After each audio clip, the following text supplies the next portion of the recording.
तुमको इंस्पिरेशन कैसे मिला इस काम का? हाँ, ये तो बहुत अच्छा। एक्चुअली मैं 10 साल तक पेस्टिसाइड कंपनी में काम कर चुका हूँ। इनका जो पापा है उनका पेस्टिसाइड का दुकान है, ठीक है, बहुत बड़ा दुकान है, कुछ कंपनी का डिस्ट्रीब्यूटरशिप है। तो तब से काम करते करते मैं देखा क्या हो रहा है हमारा खेती में। काल बैगन बेचेगा, परसों अनाज बेचेगा, तो आज स्प्रे कर रहे हैं मेडिसिन। तो मैं पूछा उन लोगों को, फार्मर लोगों को, भाई ऐसा क्यों कर रहे हो? ये खाना तो तुम भी खाओगे ना, हम तो थोड़ी खाएंगे, हम तो बेच देंगे, हम जो खाएंगे वो दूसरा है। कोई चावल बना रहे हैं तो वो भी ऐसा कर रहा है, तो मतलब वो जो चावल बना रहे हैं वो बैगन खा रहे, जो बैगन बना रहे हैं वो चावल खा रहे हैं, मतलब सब हम लोग सारे जहर खा रहे हैं। तो ऐसे ही सोचते सोचते मैं पेस्टिसाइड कंपनी छोड़ के बायो कंपनी में आया, और मन में जो थिंकिंग था, सोचावट था, कुछ करना चाहिए, कुछ बोलना चाहिए लोगों को। तो इसलिए ये भी कन्वेंस है, बेचते बेचते आदमी लोगों को तो जानता है किसको कब कहाँ क्या बेच रहा है।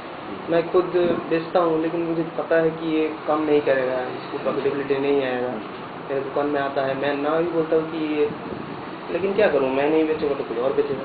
वो जो लेकिन जो मैं हिसाब पकड़ता हूँ कि आदमी बुआई से लेकर कटाई तक जो खर्चा करता है, इसको प्रॉफिटेबिलिटी नहीं आएगा। लेकिन वो एक चक्कर में फंस चुका है, हम कुछ कर नहीं सकते उससे, मदद कर नहीं सकते अगर ना हम दूसरा टेक्नोलॉजी पे जाएं। चक्कर से निकालने के लिए कोई रास्ता हम लोग मिल भी रहा है तो प्रॉमिस नहीं कर पा रहे हैं। प्रॉब्लम है, थोड़ा बहुत प्रॉब्लम है। वो हमारे किसान लोग जानते हैं हाँ, कि वो जहर बेच रहे हैं, जहर खा रहे हैं, जहर दे रहे हैं, फिर भी वो लोग मजबूर है। उनको जो थिंकिंग है वो चेंज करने के लिए कोशिश कर रहे हैं। कैसे करें? और आप लोगों को जैसा हस्ती से मिले तो उन लोगों का बात उन लोगों को पास पहुँचाए तो शायद कुछ काम बन जाए।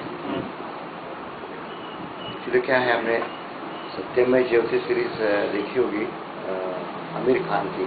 हाँ हाँ हाँ। और एक पूरा एपिसोड जो था अच्छा, वो पेस्टिसाइड के इम्पैक्ट के ऊपर ही था, तो काफ़ी प्रभाव हुआ लोगों के ऊपर। ये तो सही बात है कि लोगों को लगता है, विशेषकर किसानों को, कि हम यदि आदत लग चुकी है अभी सारे रसायनों का प्रयोग करने की, चाहे वो फर्टिलाइजर्स हो या पेस्टिसाइड्स हो, और यदि उसको नहीं करेंगे तो कुछ उगेगा नहीं, और उगेगा नहीं तो फिर हम बेचेंगे क्या और पैसा क्या मिलेगा। ये तो ऐसे हो गया है, शराब की लत जैसे लग गई। अब शराब की लत से तो हम बहुत, मतलब हमारा, हम 100 किलो उठा सकते हो वजन, तो हम 200 किलो उठा रहे हैं, लेकिन वो शराब की लत में है। शराब उतर जाएंगी, हम 25 भी किलो नहीं उतार सकते। ऐसे हमारी हालत, हमारी सेहत की हो गई है। उसी तरह की हालत हमारी भूमि की भी हो गई। भूमि को भी क्या है, ऐसे आदत लग गई है कि जब तक उसमें फर्टिलाइजर नहीं डालेंगे तो भी उसमें से उगेगा नहीं, फसल नहीं आएंगे ठीक से। और ये हमारी धारणा हो चुकी है, जो जैसे शराबी की धारणा हो चुकी है कि मैं तो शराब के सिवा भी चारा ही नहीं, शराब पीऊँगा तभी मैं कुछ काम कर पाऊँगा, अन्यथा मैं काम नहीं कर सकता। तो इसका उत्तर तो ये नहीं कि शराब पीते रहे, जितना पीते रहेगा तो उसकी हालत और ख़राब होगी, वो तो मर ही जाएगा एक दिन। उसी तरह हमारी खेती की भी हालत होगी, डालते जाएंगे तो। सबसे इम्पोर्टेंट बात क्या होती है कि फसल क्यों बढ़ती है, उसकी वृद्धि क्यों होती है, उससे ग्रोथ जिसे कहते हैं। जैसे कोई आपने चावल लगाया तो चावल क्यों बढ़ता है, पेड़ उसका पौधा क्यों बढ़ता है, तो उसको तो पोषण चाहिए। हमें जिंदा रहना है, बच्चे से प्रौढ़ अवस्था में जाना है, बड़ा होना है, तो उसको तो पोषक तत्व चाहिए ना। वो पोषक तत्व कहाँ से मिलते हैं? हम जो खाते हैं, अन्न सेवन करते हैं, उससे मिलते हैं। उसमें भी हम क्या कहते हैं कि सकस होना चाहिए, जिसके अंदर मतलब कोई जंक फूड जैसे है उससे नहीं चलेगा। आपके आहार के लिए जैसे आपको कर्बज पदार्थ चाहिए, कार्बोहाइड्रेट चाहिए, प्रोटीन्स चाहिए, प्रथिन जिसे कहते हैं, या मिनरल्स चाहिए, खनिज पदार्थ या विटामिन चाहिए। इसका संतुलित आहार मिलेगा तो बच्चे की सेहत अच्छी रहेगी, उसकी वृद्धि भी होगी। उसी तरह से जो भूमि है, भूमि को भी करीब 16 या 17 प्रकार के मूल तत्व चाहिए, मिनरल्स चाहिए। कार्बन है, हाइड्रोजन है, ऑक्सीजन है, मैंगनीज है, मैग्नीशियम है, कॉपर है, जिंक है। इस प्रकार के बोरॉन है, मॉलिब्डेनम है, इस प्रकार के 16-17 पोषक तत्व चाहिए। अब हम क्या कर रहे हैं कि जो ये डाल रहे हैं, खाद दे रहे हैं। खाद किस रूप में दे रहे हैं? रसायनों के रूप में दे रहे हैं। क्या दे रहे हैं? यूरिया दे रहे हैं। यूरिया से क्या मिलेगा? नाइट्रोजन मिलेगा, है ना। जो सुपर फॉस्फेट होंगे देंगे उसमें क्या उसमें मिलेगा? फॉस्फेट मिलेगा, या मिनरल्स उसमें जो म्यूरेट ऑफ पोटैश देंगे तो पोटैश मिलेगा। NPK इतना ही दे रहे हैं, लेकिन बाकी बचे हुए उसका क्या करेंगे? 13-14 का क्या? 13-14 वो तो नहीं मिल रहे हैं ना उसमें। उससे क्या हो रहा है कि असंतुलन बढ़ रहा है। भूमि में पोषक तत्व का अंशुद्रम भरेगा, वो भूखी है कुछ मिनरल्स के लिए, तो उसकी हालत खराब होगी। मतलब उसका जो हम कहते हैं कि कोई जमीन फर्टाइल है, उसकी फर्टिलिटी है, उसकी सुपीकता बनी हुई है, वो उसके कारण बनी हुई कि उसमें पोषक तत्वों का संतुलन होगा। उसका असंतुलन होगा तो वो नहीं बढ़ेगा और फसल भी ठीक से नहीं आएगी। तो हर साल हमें जितना एक पौधा बढ़ रहा है वो जमीन से कुछ निकाल रहा है, जितना वो निकाल रहा है, जितने सारे पोषक तत्व 15, 16, 17 जो निकल रहे हैं, उतनी की पूर्ति करने को उसमें डालना पड़ेगा। आपका कोई बैंक बैलेंस है, आपने 1000 रुपये निकाल लिया और आप चाह रहे हैं कि आप मतलब 10,000 रुपये आपने बैंक में रखे और बैंक 10,000 हमेशा रहने चाहिए। तो आपने 1000 रुपये निकाल लिया, अगले साल और 1000 निकाला, अगले और 1000 निकाला, तो 10,000 कैसे रहेंगे बैंक में? आपको हर साल उसमें डालना भी तो पड़ेगा ना। तो हम डाल क्या रहे हैं? निकाल तो हम सब प्रकार के पोषक तत्व है, डाल रहे सिर्फ NPK। इसका मतलब है हमें भूमि के पोषण की तरफ ध्यान देना पड़ेगा, उसका पूरा ख्याल रखना पड़ेगा। वो क्या होगा? भूमि का पोषण कैसे ठीक से होगा? तो अलग अलग प्रकार के जो कूड़ा कचरा है, खरपतवार है, या जो चावल है, जो आपने चावल उगाया, धान की खेती की, धान की खेती में से आपने निकाल के आया, आपने घर के खाने के लिए क्या निकाल लिया? आपने उसके ये उसको क्या कहेंगे हम, जो घर में लाते हैं धान कटाई करके चावल लाते हैं, तो वो उसके बाद क्या बचता है? बड़ा न खोजो उसमें, मतलब वो निकाल, लेकिन बाकी पदार्थ जो है वो उसका क्या होगा? वो वापिस जाने चाहिए जमीन की तरफ, वो वापिस जाने चाहिए। क्योंकि आपने जितना निकाल लिया मतलब वापिस भी करेंगे। समझिए आपने ऐसा समझिए कि आपने धान निकाल लिया और बाकी सारा जमीन में डाल दिया, तो आपने क्या किया? जितना जमीन में से लिया उसमें से बहुत सारा जमीन को वापिस कर दिया, फिर भी निगेटिव बैलेंस है, क्योंकि आपने जो निकाल लिया वो तो आपके पेट में गया, वो भी जाना चाहिए ना। एक सादा सा नियम प्रकृति का है, जो मुझसे निकालते हो वो मुझे वापस करो, तो फिर मेरी प्रकृति जो है, मेरी तबीयत ठीक रहेगी। पुराने जमाने में क्या होता था कि वो जो बाहर निकाला आपने, उसमें से कुछ तो मवेशी खाते थे, लेकिन मवेशी ने जो खाया वो कहाँ गया? वो उसका खाने के बाद उसका डंग बना, गोबर बना, गोबर का खाद बना, फिर ने आपने जमीन वापस कर दी। आपने खाया, उसका क्या होता था? वो भी आपके गांव में रहते हैं आप, तो आप तो शौच के लिए गांव में ही जाते हैं। हमारे यहाँ तो उस खेत में ही जाते थे, खेत पे को वापस हो जाता। अब क्या हो रहा है? अब आबादी बढ़ रही है, शहर बढ़ रहे हैं, लोग शहर की तरफ भाग रहे हैं, तो शहर की तरफ वो आया अनाज, वो खा लिया, वो वापिस जा पा रहे हैं क्या? वो आपका जा रहा है, उसके जो महिला बन के गाँव में ही कहीं नदी नालों में जा रहे हैं, है ना, वो वापस नहीं जा रहा है। तो आपका पूरा बैलेंस अब बहुत निगेटिव होगा। इकोनॉमिक्स आपकी इकोनॉमिक्स में बता रहा हूँ। तो आपको क्या करना पड़ेगा? उस बैलेंस को कैसे बनाए रखें? एक तो ये होना चाहिए कि शहर में जो लोग रहते हैं उनकी जो शौच है उसको प्रोसेस करके उसका खाद बना के वो वापस जाना चाहिए, है ना, जो नहीं हो रहा है।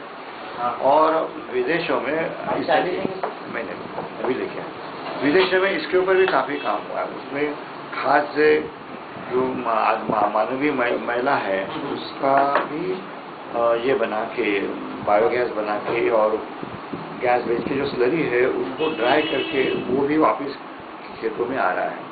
हमारे गांव में अभी जो पूरे देश भर में मुहिम चल रही है कि गांव में शौचालय होने चाहिए, और जो मॉडल खड़ा किया है वो बहुत अच्छा मॉडल है, 2 पीट मॉडल, कि जिसमें एक पीट में आपका महिला इकट्ठा होता रहेगा, वो भर गया, फिर आपने दूसरा शुरू किया, दूसरा भरने से पहले का खाद हो जाता है, वो खेत हम उसके लिए जोड़ने के लिए क्या करते हैं। अब जंगल लगाना, ये तो बहुत सारी बात हो गई है। पेड़ों के बारे में लोगों के बहुत गलत ख्याल है। तो ऐसा लगता है कि खेत के आजू बाजू में पेड़ रहा तो उसकी छाया आएगी, उससे कुछ उठता नहीं, ऐसा नहीं होता। नहीं तो सजावट है। हाँ, आपको ये देखना पड़ेगा कि कौन से ऐसे पेड़ हैं कि जिसके अंदर भी ये आ सकती है। मतलब बहुत घने पेड़ होंगे, बहुत घने छाया वाले होंगे तो एक हो सकता है। ऐसे बहुत सारे पेड़ हैं जिनकी छाया कम है, या पूर्व पश्चिम दिशा में लगाते हैं। तो पूर्व पश्चिम दिशा में लगाएंगे, सूर्य जाएगा तो उसकी छाया उसी के ऊपर पड़ेगी।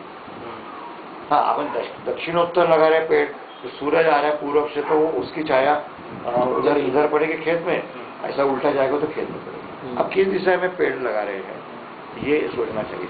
मतलब मैं क्या बता रहा हूँ आपको कि पेड़ों का महत्व हमने समझा। हमारी सारी खेती जो हो रही है उसको कहते हैं एनुअल क्रॉप्स। एनुअल हो रही है, मतलब जो एनुअल क्रॉप्स किसे कहते हैं, वार्षिक फसलें कहते हैं, जिसमें जिसका जो जीवन यापन है फसलों का वो कुछ महीनों में या एक साल के अंदर खत्म हो रहा है। आपकी धान की खेती है, आपने जुलाई में लगाई, आप नवंबर तक, अक्टूबर नवंबर से काट देते हैं, मतलब एक साल के अंदर उसकी लाइफ साइकिल पूरी होगी, है ना। इसको ये बहुत सारे आप दलहन लीजिए, तिलहन लीजिए, मस्टर्ड लीजिए, ये सारे सब ये एनिमल्स है। इसके अगेंस्ट हम कहते हैं पेरेनियल्स। पेरेनियल का मतलब होता है बहुवार्षिक। तो पेड़ सारे बहुवार्षिक है ना। तो आपने पेड़ क्या कौन से चुनने चाहिए ये आपके ऊपर है, किसान के ऊपर निर्भर है। आम के होंगे, मतलब फलों के होंगे, या दवाई के होंगे, या अन्न देने वाले होंगे, क्या किस प्रकार के पेड़ हैं, या जिसमें नाइट्रोजन ज़्यादा मात्रा में है, लेग्यूमिनस क्रॉप्स जो है ऐसे होंगे, वो आप सोच सकते हैं। और पेड़ का एक बार लगा दिया आपको तो बहुत सालों तक उसको खा नहीं सकते। हमने और एक क्या माना है, अन्न, हम खेती क्यों कर रहे हैं, अन्न उगाने के लिए कर रहे हैं। अन्न को हमने क्या माना है, सिर्फ चावल या गेहूँ या सरगम, ज्वार, ये अन्न है हमारा, या फिर दलहन वगैरह बाकी। हम फलों को तो अन्न मान ही नहीं रहे। हम तो लगता है कि फल तो इसलिए फिर महंगे हो गए, फिर महंगे हो गए तो कौन बेच सकता है। एक किसी जमाने में हमारे देश में ऋषि मुनि तो फलों पे रहते थे, कंदों पे रहते, कंद फल, है ना। फिर एक जमाने में कोई कृष्ण का नाम सुनते थे, बहुत सारी गौशालाएं होती थी, गोधन होता था, दूध आता था, और ये हम मानते थे कि वो कृष्ण गोपियां जब दूध बेचने के लिए बाहर उसको फोड़ देता था, उसका मतलब था कि यहाँ कंजम्स होना चाहिए ना भाई। पहले हमारे गांव के लोग पियेंगे खाएंगे, बाद में जाएगा सरप्लस। अभी तो हमने हाइब्रिड, मतलब वो होस्टेन और वो बाहर की नस्लें लाई है, बहुत ज़्यादा गांव में पैदा हो रहा है, लेकिन बच्चों को क्या हम एक पाव भी दूध दे रहे हैं। हमारा सारी अभी इकोनॉमी जो हो रही खेती की, ये बेचने के लिए हो रही है, खुद को खाने के लिए, या हमारा पोषण हो, फिर इतना उगे कि हम खाए पूरा विविध प्रकार से और फिर बेचे, ये हो नहीं रही। हमारी फसलों की विविधता भी नष्ट हो गई। अब ये वर्धा शहर है, यहाँ बहुत सारी खेती रेनफेड होती है, आपके यहाँ पे भी रेनफेड ही होती है। यहाँ की जो जलवायु है, मेरा बचपन यहाँ गया है, तो यहाँ 10 से 12-13 प्रकार की फसलें दी जाती थी खरीफ में रेनफेड के अंदर। मतलब इसमें मुख्य रूप से आधी जमीन तो सरगम के अंदर या ज्वार के अंदर होती थी, उसके बाद में कुछ बाजरा होता था, फिर ये दलहन में आपका अरहर होता था, मूंग होता था, उड़द होता था, बरबटी होती थी। वो तेल जो है उसमें हमारे यहाँ जो जवस कहते हैं उसको, लिनसीड, या तिल्ली का तेल कहते हैं, या सेसम, और इस मूंगफली, ऐसा अलग अलग प्रकार के, है ना। ऐसा गिनेंगे ना तो अलग अलग प्रकार की फसलें ली जाती थी। और रेसिडुअल मॉइस्चर पे, मतलब जो भारी जमीन होगी तो उसमें मॉइस्चर रिटेंड है, तो विंटर में, रबी में उसमें ये लिया जाता था, चना लिया जाता था, गेहूँ लिया, बिना पानी का, बिना पानी का चना, रेसिडुअल मॉइस्चर पे। अब वो सारा टूट गया। अभी क्या हो रहा है, अभी आप लोगों से पूछेंगे, हमने भी, हमारी संस्था ने 30 गांवों का सर्वेक्षण किया, तो 78% जमीन कपास और सोयाबीन के अंदर है, 78%। तो अभी मुझे बताया कि इसमें क्या कपास खाते हैं आप या सोयाबीन खाते हैं? दोनों में से जमीन बर्बाद होते हैं। और 15 से 17% उसके बाद में अरहर के नीचे, लेकिन अरहर भी खाने के लिए ज़्यादा नहीं है, बेचने के लिए। 5 या 6% अब स्वर्गम में बच गए हैं। और इसमें पहले ज़माने में कुछ ऐसे लाइनें खेती में फसलों की सब्जियां उगाई जाती थी। महिला अक्सर एक 2-3 कतारें सब्जियों की रहती थी, अलग अलग प्रकार की सब्जियां मिक्स प्रकार में, तो सारी सब्जियां घर में आती थी। तो घर में अलग अलग प्रकार की सब्जी, यानी बरसात के दिनों में आ रही है, बरसात के बाद थोड़े पोस्ट मानसून में आ रही है, सरप्लस होगा, बैंगन आ गया आपके ज़्यादा या भिंडी आ गई, उसको सुखाया जाता था गर्मी में, ये धूप में, और फिर उसको सुखा के गर्मी में खाया जाता था। तो आपने पूरा पहला प्राधान्य किसको दिया था?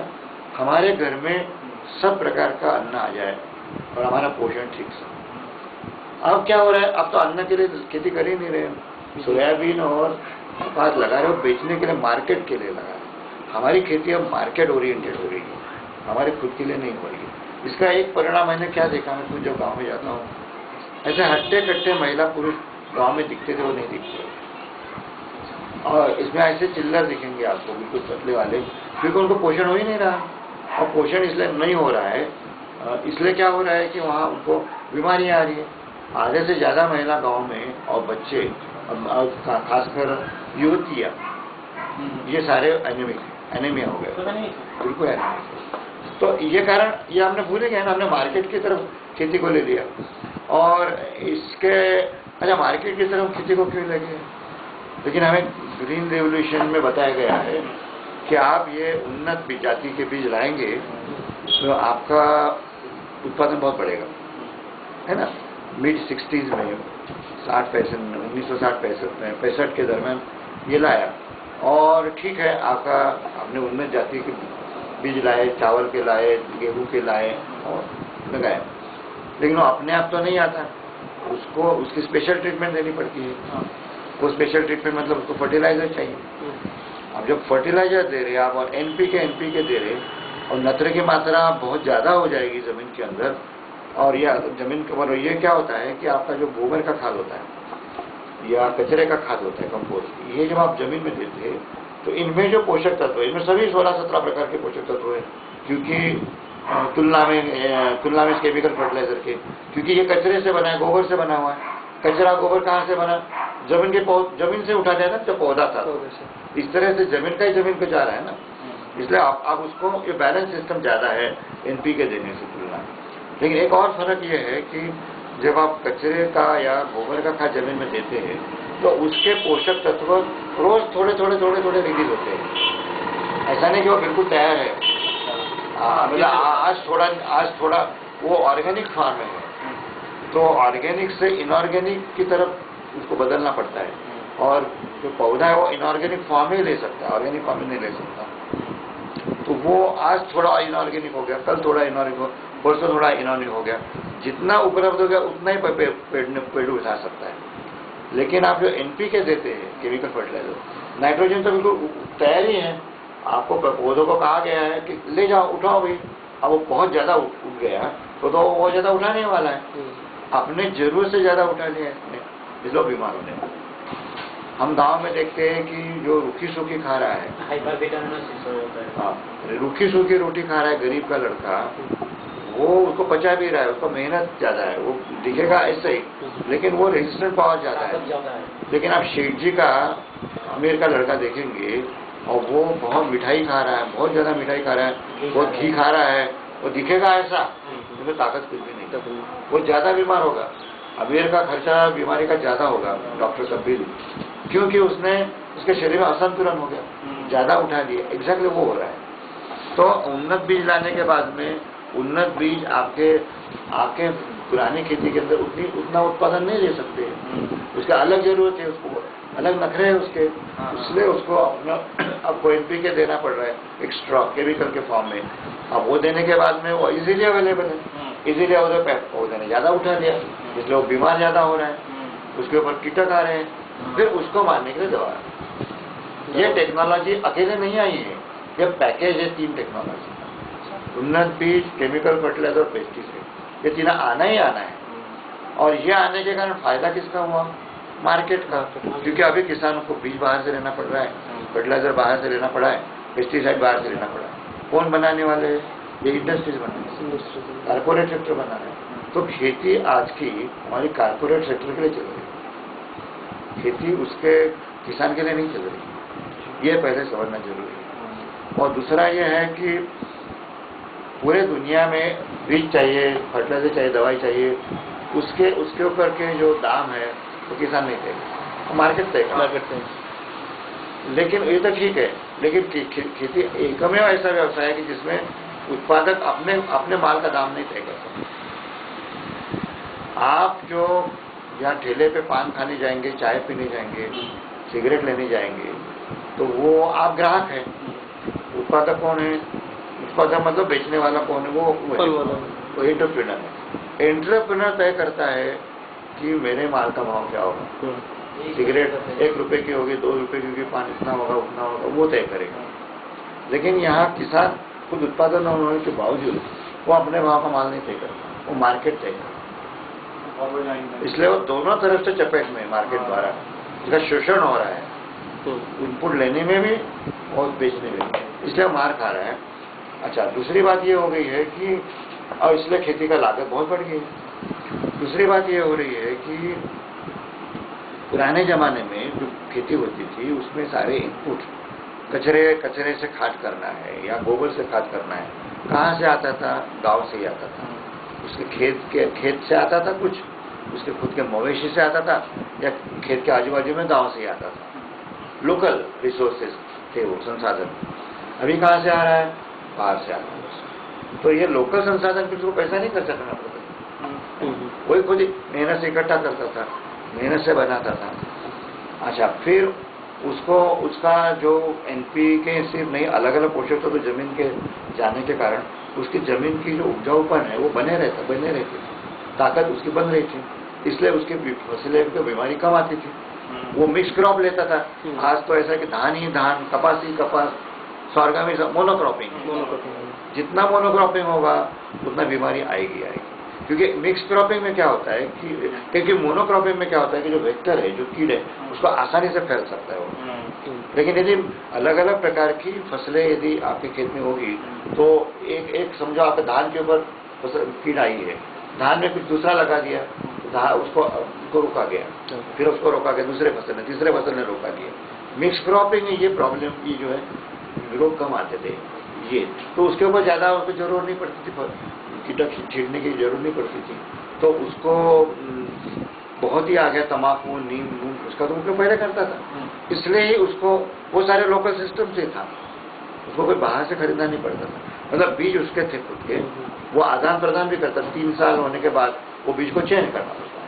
तो एक गांव वाले जो है अपने बीज दूसरे गांव एक्सचेंज कर, मिट्टी चेंज करनी, हाँ मिट्टी या बीज चेंज करते थे। तो बीज उसके थे, उसको जो मैन्योर है वहाँ का था, पेस्टिसाइड का काम नहीं था। तो खेती का लागत खर्चा बहुत कम था। खेती के लिए कोई कर्जा निकाल रहा है वैसा नहीं होता था। अब कभी बहुत ही फसल चली गई तो 1 साल यदि बीज लेना है तो भले वो बीमारी के कारण हो, अकाल के कारण हो, वो बात अलग है, लेकिन खेती चलाने के लिए कर्जा निकालना ये कंसेप्ट नहीं था। अब कर्जा ही नहीं निकालना तो ब्याज देने का सवाल नहीं। आज के खेती में हर चीज बाहर से लेनी पड़ती है, और जैसे मैंने कहा उसके सारे दाम मार्केट तय करता है, और तय करने के बाद में वो उसका पैसा नहीं है गरीब किसानों के पास, उसको जाना पड़ता है जो मनी लेंडर्स, साहूकार के पास, और साहूकार वो भी अपने तरफ से ब्याज लगाता है, वो भी ब्याज इसको थोड़ी तय कर सकता है, साहूकार ही तय करता है। तो हमारे यहाँ पे आपने 100 रुपये यदि कर्जा निकाला है तो 5 रुपये महीना ब्याज है, यानी 100 रुपये के ऊपर 60% ब्याज है, 60% के लिए ब्याज है। और आप बहुत जरूरतमंद है तो ये 10 रुपये भी महीना हो सकता है, 120%। अब ये इतना ब्याज देने के बाद में, और समझो कि मानसून खेती है, मानसून फेल हो गया, अभी पहले बरसात आई नहीं, जब सोइंग किया दोबारा सोइंग करना पड़ा, या फिर आपका आ गया, इतना आ गया है कि आपका बीज मर ही गया, तो या हार्वेस्ट के समय में बरसात आ गई तो हार्वेस्ट ने मार खा लिया। तो ऐसे समय में यदि आपका क्रॉप फेल्योर हो जाता है तो अगले साल में वो चक्रवात रूप से बढ़ता है ना। और ऐसे 2 साल यदि कंसेक्यूटिव आपके बरसात ठीक से नहीं आई, किसान मर गए, वो फिर आत्महत्याओं का प्रमाण यहाँ इसलिए ज़्यादा है। और पूरे भारत में सरसों, ये जो है कपास है, ये सबसे ज़्यादा पेस्टिसाइड खाने वाला है। 40% ऑफ द टोटल कंजम्पशन पूरे देश भर में अलग अलग फसलों के लिए जितना पेस्टिसाइड यूज होता है उसका 40% अकेले कपास में होता है। जो कंपनी बनाए कपास वो जानते हैं कि पेस्टिसाइड लगेगा। हाँ, तो इसलिए ये सारी बातों से क्या पता लग रहा है आपको कि खेती जो हो रही है वो मार्केट लिए ही हो रही है। किसान को तो सब किसान को चूसा जा रहा है, पर उसको मेहनत ही करवानी है इसके लिए। उसको कोई सिस्टम में दिखिए नो से उसको कुछ भी नहीं सब समझ में आ रहा है, तो वो कुछ खरीद भी नहीं सकता है। ये सारा माहौल है ना, टोटली मार्केट डिपेंडेंट हो गया है। दूसरी बात एक इम्पोर्टेंट हो गई है जो भी समझना जरूरी है कि सारा मार्केट चेंज जो हुआ है मार्केट के लिए होगा। मार्केट को कपास चाहिए, मार्केट को सोयाबीन चाहिए। इस देश से जो सोयाबीन उगता है उसका भले ही तेल आप निकाल लेते हो, लेकिन जो खली बचती है वो आपको अमेरिका भेज रहे, यूरोप भेज रहे। क्यों?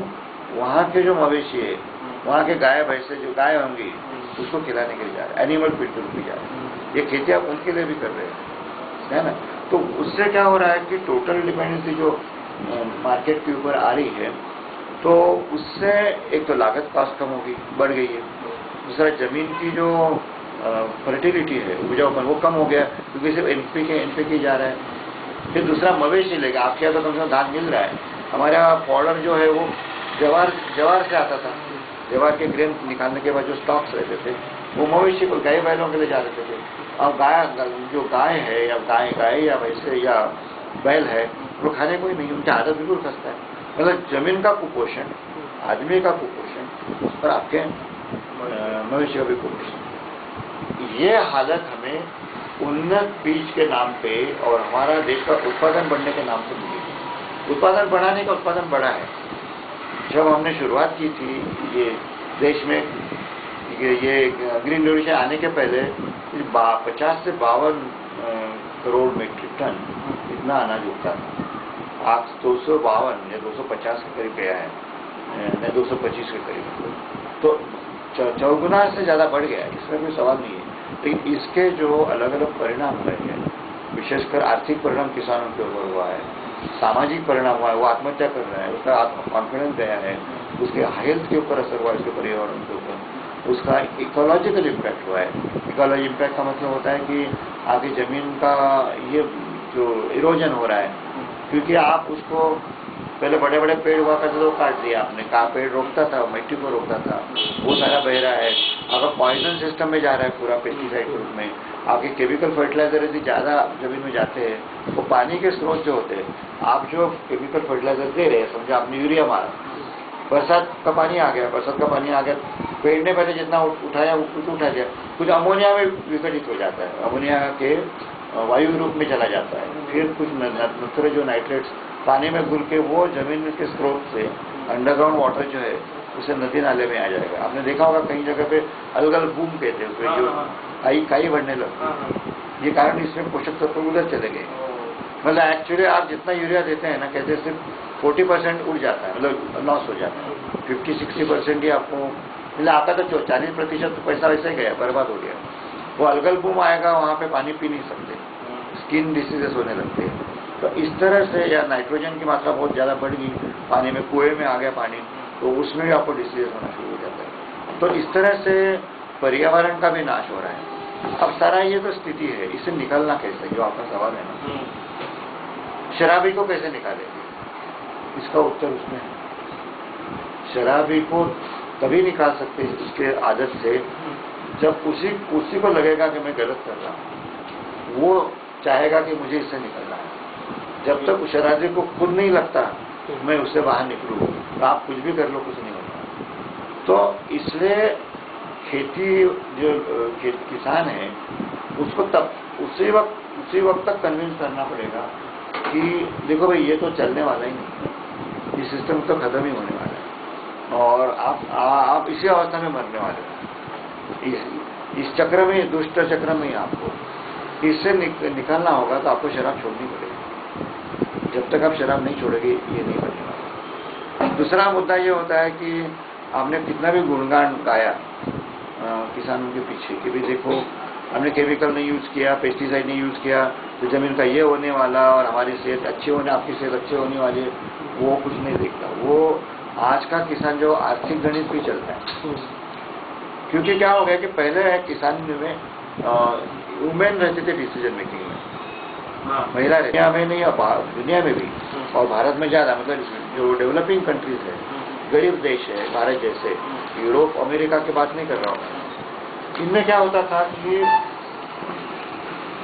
अगर जो मेहनत है खेती की, आज भी देखिए ना, आज भी खेती में 2-3 ही काम पुरुष करता है। हल चलाने का काम होता है ना, या वीडिंग के लिए जो बैल चल रहे हैं, हेरोइन जिसे कहते हैं, वो 2-3 ही काम होता है। लेकिन जो खेती में बोने का काम है, या पहले जमीन को कचरा है उसको उठाने का काम, फिर बोने का काम, फिर वीडिंग का काम, फिर उसमें जो हार्वेस्टिंग का काम, फिर बीज साफ करने का काम, बीज स्टोरेज का काम, ये सारी महिलाएं कहती है। वो 55 to 60% of the total labour वो आ रहा है खेती से। और पहले महिलाओं का एक डिसीजन मेकिंग एक से रहता था, क्या लगाना चाहिए हमारे खेत में, वो भी डिसाइड करती थी। जब से मार्केट ओरिएंटेड खेती हो गई, ये कैश ओरिएंटेड हो गई, और कैश ओरिएंटेड होने के बाद में ये पूरी डोमिनेंट हो गया डिसीजन मेकिंग, उसको पैसा दिखता है, नोटें दिखते हैं, तो महिलाओं का ये कम हो गया। तो दूसरा काम करना पड़ेगा कि महिलाओं का डिसीजन मेकिंग रोल कैसे, हम सबलीकरण एम्पावरमेंट की बात करते हैं, लेकिन महिलाओं का रोल कैसे बढ़ेगा।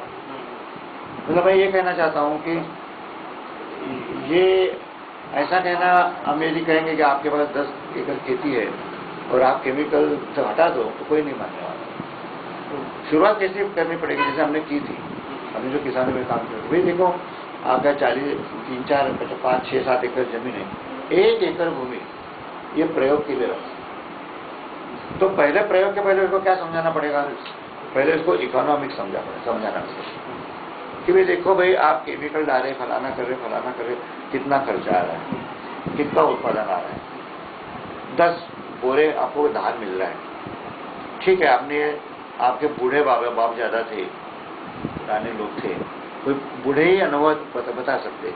जैसे हमने गांव में मीटिंग रखते थे, तो फिर हम आखिर में बूढ़ों को पूछते थे कि आपके जवानी में ये तो था नहीं, तो कितना उत्पादन आता था आपका, वो 10 नहीं है 8 क्विंटल आता था, या 7 क्विंटल आता था, ठीक है, कम आता था, लेकिन खर्चा कितना आता था, खर्चा कुछ भी नहीं आता था, बहुत कम आता था। तो टोटल फिर ग्रॉस इनकम से निकालेंगे खर्चा, तो आपका नेट इनकम आएगा। तो नेट इनकम कितना आ रहा है, तो अक्सर हमारा अनुभव ये रहता था कि नेट इनकम पुराने सिस्टम से ज़्यादा दिखता है। ये एक जो धारणा है लोगों की कि ज़्यादा उत्पादन यानी ज़्यादा मुनाफा, ऐसा नहीं है, क्योंकि आप ये सोचते नहीं कि खर्चा कितना आ रहा है, और वो खर्चे में आपकी मेहनत नहीं पकड़ते, जो आपकी मेहनत भी, लेबर भी पकड़नी पड़ेगी ना, वो सारा हिसाब गाँव के वालों के साथ करेंगे, तब ये पता लगेगा। तो गाँव वालों को जमीन की हेल्थ कैसे सुधरने वाली है और आपके हेल्थ सुधरने कैसे वाली है, नहीं कुछ समझता है। वो भी इकोनॉमी में पैसे से चलता है, तो आपको पैसे के भाषा में उनको समझाना पड़ेगा, आपको कैलकुलेट करके देखना पड़ेगा कि देखो कितना उत्पादन अब आ रहा है, और इसको बेचेंगे तो कितना पैसा आ रहा है, ग्रॉस इनकम, फिर आपने पूरा खर्चा निकालना कितना बच रहा है, और आपने ये बंद कर दिया है, या पुराने सिस्टम में ये कहेंगे तो कुछ भी नहीं आएगा, ऐसा कहेंगे।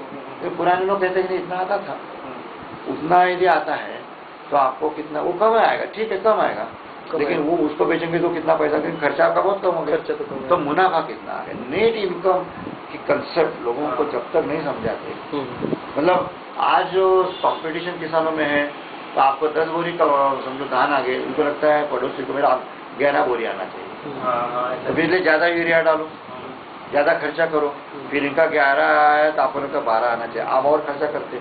ये जो होल्ड लगी हुई है स्पर्धा, इसके बजाय मेरा कितना पैसा बच गया और आपका कितना पैसा बच गया, इसकी होल्ड लगनी चाहिए। इस साइकोलॉजी के ऊपर काम करना पड़ेगा, और फिर ये कहना पड़ेगा कि 1 ही एकड़ भूमि लीजिए या आधा एकड़ ही लीजिए। आधा एकड़ में मान के चलिए कितने लॉस होने वाला है, बाकी में जैसा आपके 5 एकड़ भूमि है, 4 एकड़ में आप जो भी करना वो करिए, जो करते रहिए, लेकिन 1 एकड़ में ये नए तरीके से होगा।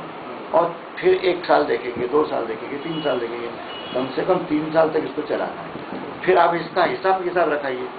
कोई भी किसान हिसाब नहीं रखता गाँव वाला। आपको गाँव के बीच काम करना है तो आपको उनको हिसाब निकालना सिखाना पड़ेगा। एक्चुअली आपको हिसाब रखना पड़ता उनका, लेकिन आपका उनके साथ इंटरेक्शन करना पड़ता। देखो पहले साल का क्या हो गया, ये जन्म कुंडली ये बता रही है आपको, दूसरे साल क्या होगी, तीसरे साल क्या होगी, उत्पादन बढ़ने ज़्यादा नहीं आ रहा है, उत्पादन कम आएगा, लेकिन इनकम का क्या हो रहा है, नेट इनकम सेविंग से क्या हो रहा है, ये समझाएंगे तो धीरे धीरे उन्हें समझ में आएगा।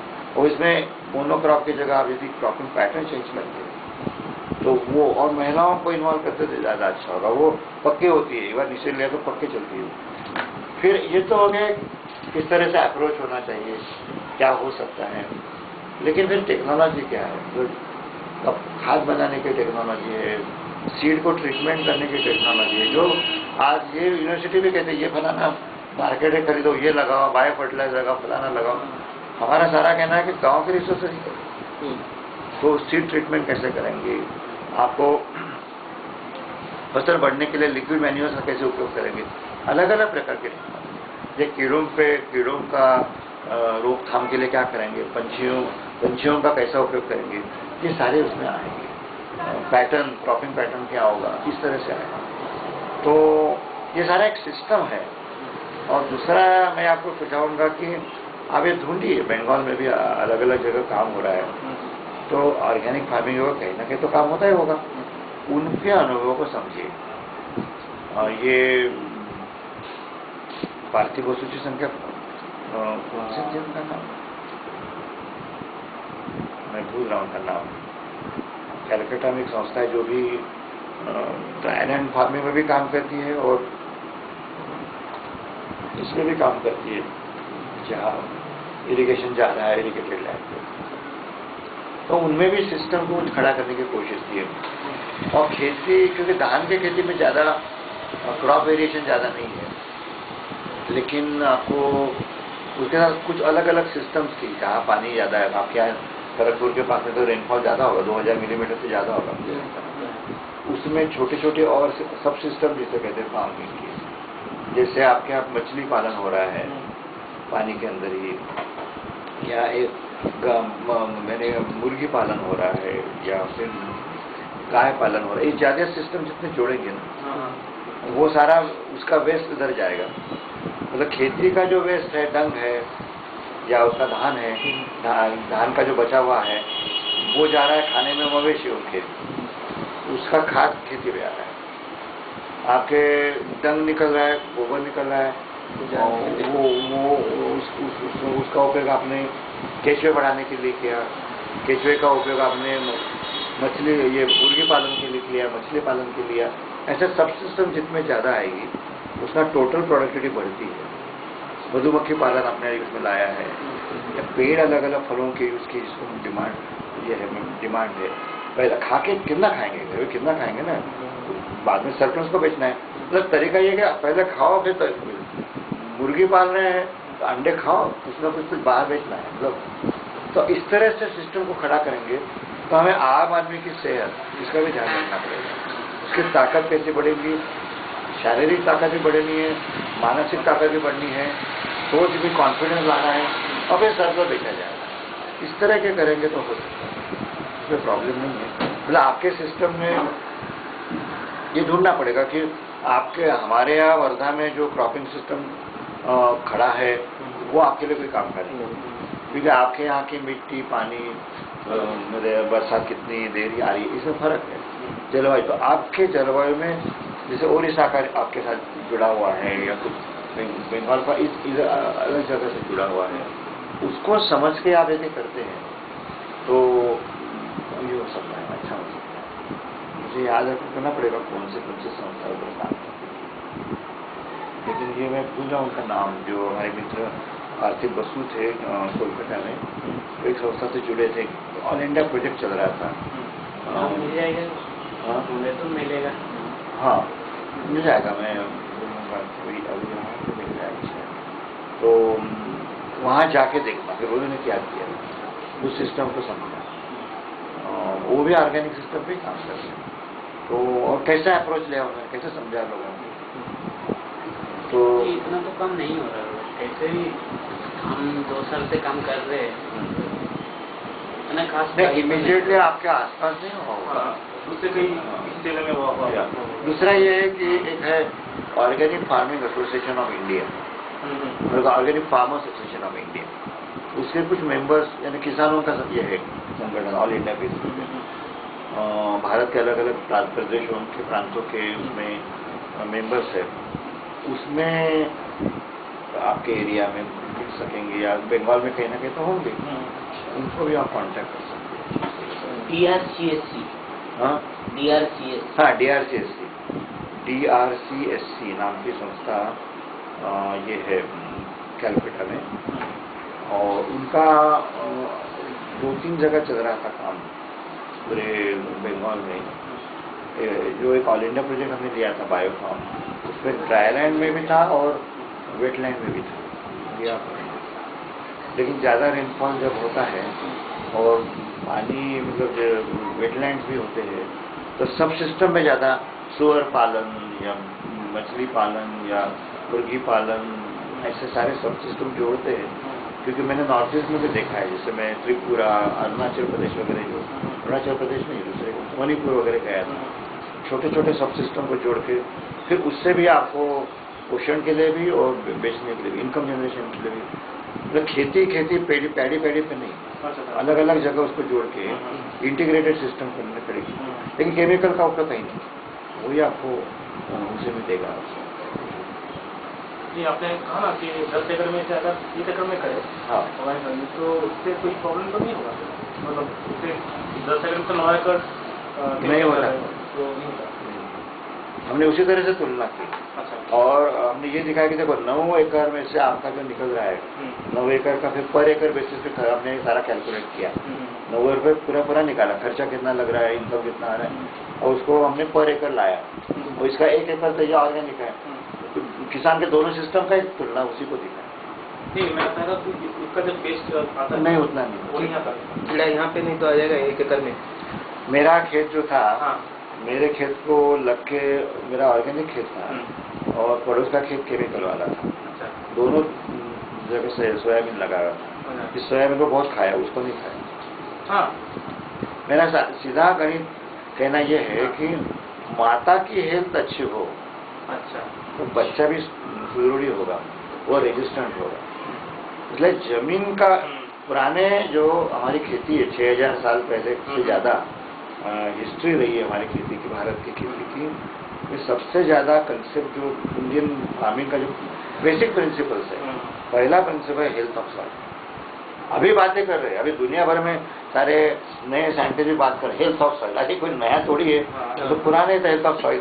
तो how to maintain the health of the soil, वो इनकॉर्पोरेट करो, बायोमास, कंपोस्ट डालो, गोबर खाद डालो, इससे सॉइल हेल्थ मेंटेन की जाती थी। रोटेशन ऑफ क्रॉप है, मिक्स क्रॉपिंग पैटर्न है, ये सारे सॉइल के हेल्थ को मेंटेन करने वाली बात है। अब सॉइल के हेल्थ ही गई तो वो कमजोर होगा ही फसल, उसको कीड़ा आएगा ही। ये फर्क मतलब एक पहले साल में नहीं होगा एकदम, मतलब आपको उसके लिए कुछ मेजर्स करने पड़ेंगे। जैसे बीमारी आएगी, ऐसी बात नहीं है, उसके ऊपर भी कीड़े आएंगे, लेकिन हम ये नहीं दवाएं छिटकेंगे जो हम इससे ले रहे हैं, मार्केट से ले रहे हैं, उसके लिए दवाई बनाएंगे।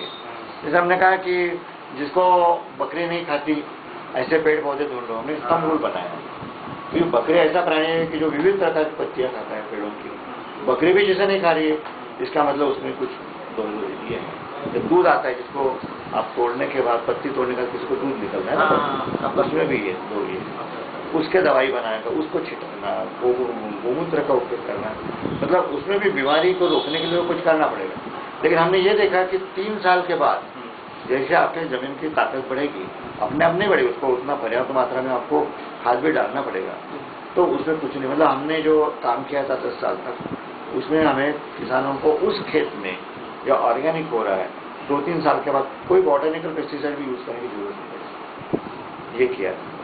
फिर और बायो कंट्रोल के तरीके होते हैं, जैसे पंछियों का उपयोग होता है, कोई भी जो पक्षी होते हैं ना, तो उसको रोकने के लिए, मतलब कोई हमने एक ऐसा पोल गाड़ दिया है जमीन के अंदर खेत में, और उसके ऊपर एक ऐसा बैठने के लिए कर दिया उसको, एक बार पंछी आ गया, उसने कीड़ देख लिया, वो छोड़ेगा। जैसे हमारे चने की खेती होती है, चने की खेती में बगले आते हैं, और एक बार बगले आ गए वो छोड़ेंगे, वो सारे बगलों को, कीड़ों को नुकसान, वो खत्म करेंगे, बैठने की जगह। हाँ, बैठने की जगह।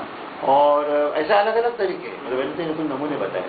कुछ ऐसी बीमारियां होती है कि जो जिसको सुगंध देने वाली वनस्पति, जैसे आपकी ये चने की खेती है, चने की खेती में कुछ धनिया के लाइन डाली जाती है, धनिया के गंज पे कुछ कीट नहीं आए। इस तरह से ऐसे उसका पैकेज है, उसके अलग अलग टेक्निक्स है।